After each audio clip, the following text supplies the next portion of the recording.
More than 6 years ago, the search began for Chance Englebert after he seemingly dropped off the face of the earth. Now, authorities believe that the skeletal remains found last week at Scottsbluff National Monument could be his. KNEB.TV News starts right now. From your trusted source for news in western Nebraska and eastern Wyoming, this is KNEB.TV News. Presented by Platte Valley Companies, premier provider of financial services. Hello, I'm Ryan Murphy. This is KNEB.TV News, powered by Platte Valley Companies. Thanks for joining me. In our top story, authorities say circumstantial evidence found with the skeletal remains on the north side of Scottsbluff National Monument last week points to a positive ID of Chance Englebert, who went missing from the area in July 2019. Now, the Douglas County Coroner's Office is assisting with the forensic examinations of dental records and DNA samples of the skeletal remains. If this is indeed Englebert's body, other lingering questions will remain, including how did he die, was there foul play, and are there persons of interest being investigated? This story has been on the mind for countless residents of the Nebraska Panhandle and has grown into a national news story. The hope is in the coming weeks and months, some of those questions will be answered, and the Englebert family can finally have some closure to this tragic case. Well, Scottsbluff Public Schools has received a 3-year federal award through the Stop School Violence Grant Program for safety and security. School officials were advised late last week the district had won a grant of more than $400,000, which can be used to strengthen safety measures, improve communication, and build positive, proactive systems that protect students and staff. Superintendent Dr. Andrew Dick told KNB News that the money will fund training and professional development for staff, as well as the safety and security-related technology upgrades. Within that grant, we included the opportunity to update some school safety infrastructure at an elementary and our middle school and high school, and so we're looking at a audio enhancement system that's been well received in our preschool, but we'll certainly explore all options there to make sure we're equipping our schools with what we believe is the best school safety and infrastructure. So, including this award, SBPS has received more than $12 million in competitive grant funding over the past 7 years. Dr. Dick says it's part of the administration's aggressive pursuit of competitive grants and alternate funding streams that help keep property tax asking as low as possible. And a new substance use treatment center is in the works for the Southern Panhandle, and next week the public will have the opportunity to learn more, ask questions, and provide feedback about the project. Central Wyoming Counseling Center and the Region 1 Behavioral Health Authority will be hosting open meetings on the upcoming renovation of the former Kimball Health Services Hospital into a regional crisis stabilization and substance use treatment center. Next Wednesday at 6:30 p.m., representatives of both organizations will be on hand at the Kimball County Transit Service building in Kimball, which will be preceded by a private meeting involving local officials.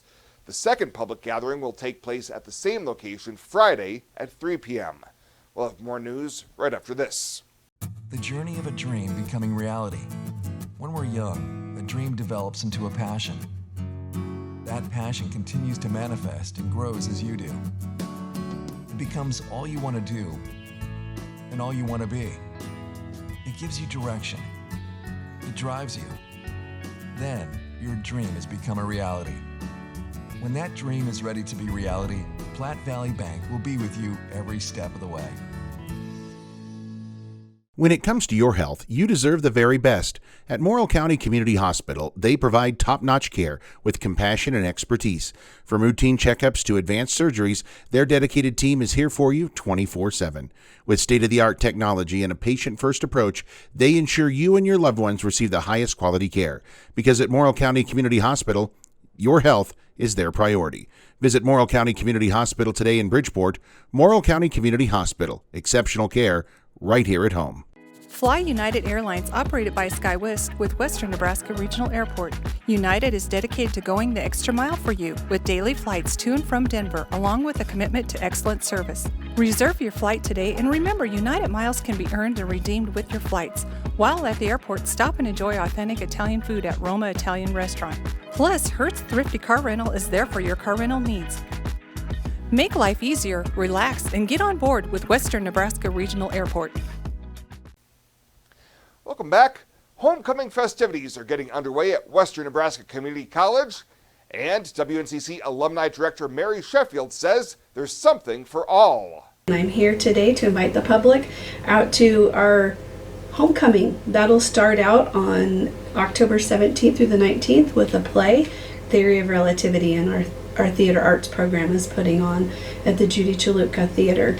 October 21st is our alumni night at the Cougar Palace. We're playing EWC. We'd love to have you come. And if you're an alum, you do get in free. You just have to let them know at where they're taking the money at the tickets. For a full list of homecoming events, you can find this story on our website at kneb.com.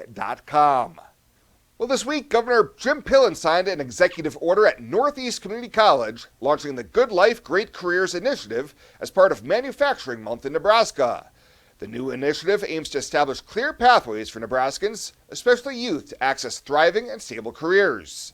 This initiative will create and strengthen apprenticeship and pre-apprenticeship programs to build on their successes and create new opportunities for Nebraskans.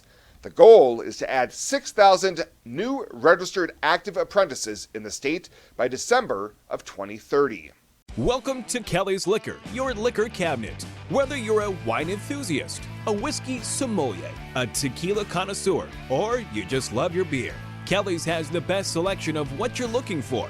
Family owned and operated since 1946 and right on 27th Street in Scottsbluff. Come see us today at Kelly's Liquor, your liquor cabinet. And remember to be a good neighbor. Don't drink and drive. Kelly's Liquor, West 27th Street in Scottsbluff. I imagined retirement in a place where we could enjoy our golden years, where adventure and friendship are the only items on the schedule. The Garden Homes at Northfield gives us the luxury we planned for and peace of mind when it comes to convenience, safety, and comfort. We never have to stop and think about the day-to-day upkeep. We love to explore abroad, but most importantly in our backyard. So much to do, so much to see. Here at Northfield, we get the protection of life care, incredible tax benefits, and secured rates for aging services. It's peaceful, knowing that if our needs change, we'll be taken care of. And most importantly, that our kids will never have to make any tough decisions. There never seemed to be enough time to do all the things we wanted. Now we get to focus our energy on enjoying what this community has to offer. At the Garden Homes, life is ours again. A place we had dreamed about.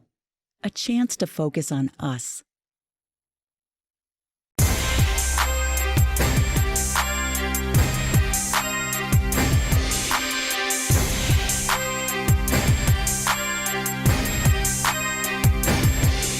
I'm Jason Jorgensen. Once again, time for another edition of Husker Chat, brought to you by Acres Equipment. We're joined by Sean Callahan, the publisher of Husker Online. Sean, it's always interesting with Husker football. This week has certainly been very interesting. What's your take on all of this Matt Rule and the Penn State coaching situation? Let's just get right down to it, right, Jason? Yeah, it's been an interesting week. To say the least, just because of the nature of this job. I think when Matt Rule got the Nebraska job, he always like, well, there'll be one job that will always be there if it ever opened. And honestly, I didn't think anything would ever happen to James Franklin. I thought, the guy's going to retire there. He's won enough games, almost played for the national title last year. And so to see it unravel so quickly, and here we are now, it's been wild. But look, there's going to be 6, 7, 8 weeks of this now. And things are going to kind of be quiet, and they'll get loud again, and who knows where it goes. But there's no doubt it's a topic of discussion. If you don't think it is, I don't know what to tell you, because there's no question this is going to be something that we're all going to watch closely over the next month or two. A lot of folks have weighed in on this with their opinions. you and I have both been at this long enough to know that where there is smoke, there is fire. But and I know the connection is there, but has Matt Rule done enough at other spots and even at Nebraska for the folks there at Penn State to be excited if he were hired as head coach? Yeah, I think you can look at Matt Rule's background in a lot of different ways, but the record against ranked teams, for example, when he was at Temple and Baylor, they really weren't supposed to win ranked games. They were a bottom team for those years when he got those jobs, and he got them to a point where they could play at that level, which was a huge accomplishment. He took over Nebraska, which had not gone to a bowl game since 2016. Year two gets them back to the bowl. They still haven't got that ranked win. But you're right, he still hasn't broken through. And I do think they project to break through this year. I think that's when you look at Nebraska, this is easily a team that could be at 9, maybe 10 wins the way it looks down the stretch, but they also could be back down to 7. I mean, the margin from say 7 to 9 wins is that small right now for Nebraska. And we know that because look at Cincinnati, look at Michigan State, look at Maryland. The whole conversation is different, but they found ways to win those games where maybe in past years, Nebraska loses those games. How about the matchup at Maryland? It didn't look good, but give them credit. They found a way down the stretch to win against a decent team. Yeah, Maryland had some good athletes. Like I was on the field pregame warmups watching their receivers and that quarterback Malik Washington, and you knew right away, like, wow. I mean, they've got talent on this roster. They're in a great recruiting area. Eight true freshmen play heavy minutes or start for them, and they gave Nebraska everything they wanted. I mean, I think what you want to see from Nebraska is can they finish off a game? They get up 10-0. Michigan State, they get up 14-0. And they even the Cincinnati game, go back to week 1, Nebraska had the ball to open the third quarter. If they, score on that drive, game might be over. And I think that's the next step for this team. When they get up, can they then take that finishing step versus kind of letting an opponent stay in the game and then making it kind of a back and forth fight like we've had to see against Cincinnati, against Michigan State, and against Maryland. Today we're talking with Sean Callahan, the Husker, with the publisher of Husker Online. All things Nebraska, a lot going on. This week, Friday night matchup against Minnesota. When the Huskers joined the Big Ten, I think a lot of people thought, hey, they'll always be able to beat Minnesota. Uh, that's not been the case. I mean, it's shocking how the Gophers have owned this series with the Big Red. Yeah, as of late, I mean, they've only beaten PJ Fleck one time in his 9 years, and that was Scott Frost's opening year in 2018. It was his first win as a Husker head coach. Mike Riley had a win in 2015. But you're right, it kind of turned at some point for whatever reason. Nebraska has always been probably favored in the point spread in 90 or 80% of these games, but Minnesota has found a way to win them. And that's what scares you a little bit about Friday night. This might be as down of a PJ Fleck team in terms of how the roster's built and the injuries they're dealing with that we've seen, and the point spread reflects that. I mean, the Huskers are anywhere from a 7.5 to 8.5 point favorite on the road on a short week, which is very telling because if this game was in Lincoln, that's probably a 14-point line. But I think a lot of us are smart enough to know it's not going to be that easy. It's going to be a hard-fought game. PJ Fleck has found ways to beat Purdue and Rutgers when they probably could have lost both games. They did lose at Cal, and obviously Ohio State did blow them out. But this is a team that still figures out a way to stay in the fight, and that's what worries you a little bit about Nebraska because they've struggled maybe finishing off a game like this, and that will be the challenge, I think, Friday night if they get up on these guys. In the past, Husker fans have traveled pretty well to the Twin Cities to watch this one. Any gauge on what the crowd looks like on Friday night? I think every time we've been there, it's probably been around 10,000 Husker fans, and some of the years it might have been more in the early Big Ten years. This is our 15th year in the league now, which is hard to believe. But the one time I can remember it being really raucous on the other end was 2 years ago on a Thursday night game for Matt Rule when he opened. It was sold out. State Fair weekend in Minneapolis, and you had all the students there. I think that is the one challenge about this game. On a Friday night, you probably are going to get a good student crowd here at this game versus say an 11 a.m.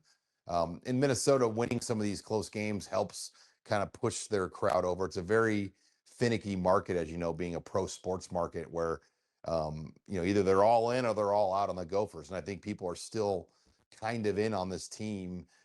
So the crowd will be, I would imagine, fairly close to full, but there'll be 10,000 Nebraska fans, I'm sure, that make their way in there. And we saw how big an advantage that was last week at Maryland. Well, Sean, as always, we appreciate the time. Have a safe trip, and hopefully Nebraska finally can figure out a way to beat the Gophers. All right. Hey, thanks, Jason. I appreciate it. Have a great weekend. You too. And that was Sean Callahan, the publisher of Husker Online, joining us for Husker Chat. Coming to you every week and is brought to you by Acres Equipment. I'm Jason Jorgensen.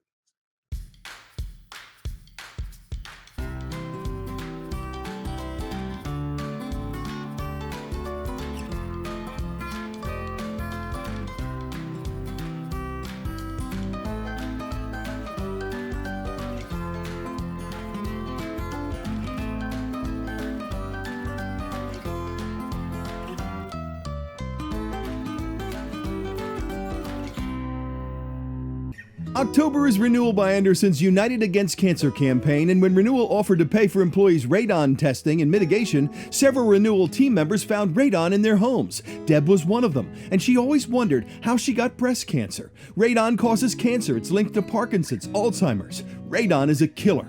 People don't know about radon. They don't know what a killer it is, and they don't know how cheap it is to have it tested. From all of us at Renewal by Anderson, please get a radon test now. It could save your life.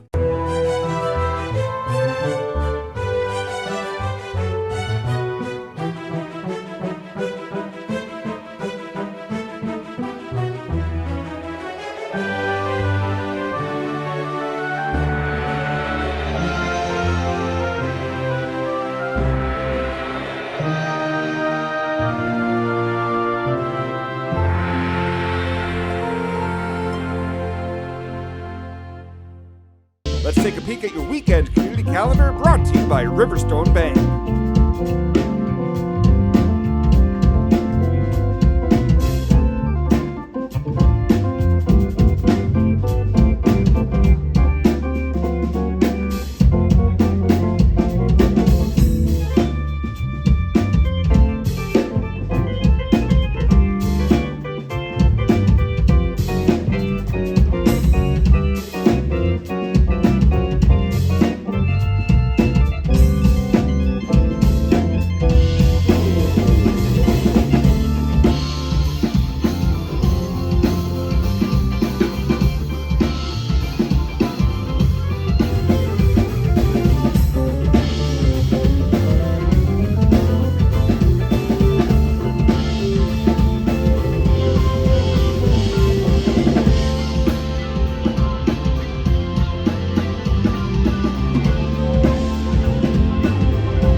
The community calendar is brought to you by Riverstone Bank. We're local and we love our community. You deserve to have a building that will last for generations. With more than 110 years of experience and thousands of satisfied customers, Morton Buildings is the industry leader you can trust. If you're planning for a garage, farm shop, horse barn, storage building for your RV, boat, or collectibles, there's no better time to buy. Contact your local Morton sales office or visit mortonbuildings.com to get started today.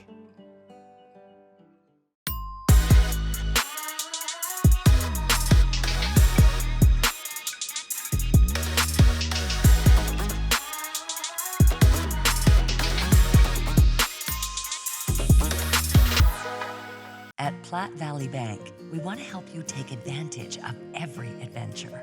We know you have plans, goals, and dreams. Let us help you with them. Whether you are just starting the business you have always imagined or looking to grow your existing one, we have a business loan to fit your needs. Stop in and see us at Platte Valley Bank and let us help make your dreams a reality. You belong here. Platte Valley Bank, member FDIC, equal housing lender. And finally tonight, Keep Scottsbluff Gering Beautiful will be hosting their annual Pharmaceutical Takeback event at the North Platte Natural Resources District on Airport Road in Scottsbluff this Saturday from 9 to 11 a.m. Executive Director Cassidy Baum tells KNB News, thanks to grant funding and strong local support, this year's event is free for individual drop-offs. We'll be there from 9 to 11 a.m. and it's free for individual drop-off. Bring any of your medications, unused, expired, over-the-counter, sharps is a big item that we get, and just bring that stuff in, keep it labeled. Let us know if you have any sharps just for the safety of our volunteers, and we would be glad to properly dispose of that for you. They've contracted with Clean Harbors to ensure the safe and proper disposal of sharps and expired, unused, and unwanted medications. Baum says monetary donations are being accepted to help keep Scottsbluff Gering Beautiful's community programs going. This collection event is for prescriptions, over-the-counter medications, vitamins, and sharps only. Well, that is it for us this time. Thank you so much for tuning in. Stay safe out there. We'll see you here next time.